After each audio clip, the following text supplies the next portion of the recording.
When I was a kid, whenever we'd go to my grandparents' house, the first thing I would do is I'd go right to their living room, and on their wall, they had this framed image of Jesus, and his eyes were closed. But there's an inscription on this image. It was kind of like a painting that said, if you look long enough, the eyes will miraculously open. So it was one of those kind of like illusion things. And I remember the eyes never opened for me. They opened for my siblings and for my cousins and everyone else, but not for me. And I would stare and I would stare, and I would say magic words. I'd stand on one leg. Whatever I tried to do to get these eyes to open, they wouldn't open.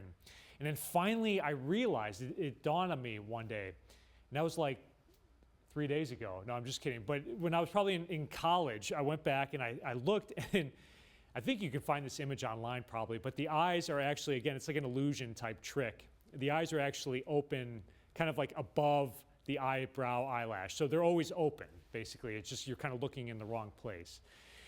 So it was a good lesson for me. It's like I didn't have to work so hard to try to get Christ to look at me. He always was. He was always watching me and always loving me. And it's the same for all of you. I mean, how often do we try to force something good from God to happen in our lives? How much do we think like we have to earn God's favor or his approval, whatever it might be? And we do tricks, we stand on one leg, we try to be super holy, and then we get real down on ourselves when things don't go well, thinking, oh great, now God's going to punish us. But it's never the case. God is always looking at us. There's nothing we need to do to get his love. That's what unconditional love is. So if we know that in mind, now this is going to seem like very naive or simple, but you know what? Let's try it. If we know that truth, that God is always looking at us, he loves us unconditionally, we don't have to work or earn his love, that gives us a deep peace. And that deep peace hopefully can allay a lot of our fears and a lot of the things that stem from our fear, like anger and war and violence and envy and all the things that we hear in our readings, especially like our second reading from St. James. Think about that. All the anger and the fighting and the bitterness in the world comes from this interior doubt.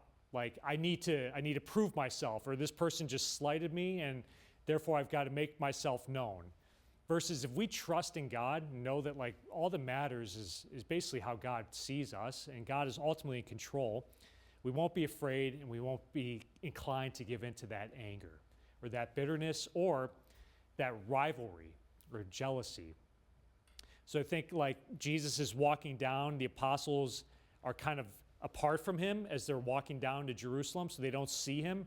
And so they think, oh, maybe we can get away with this. Let's just debate amongst ourselves who's the greatest, because they don't doubt that God is actually looking at them.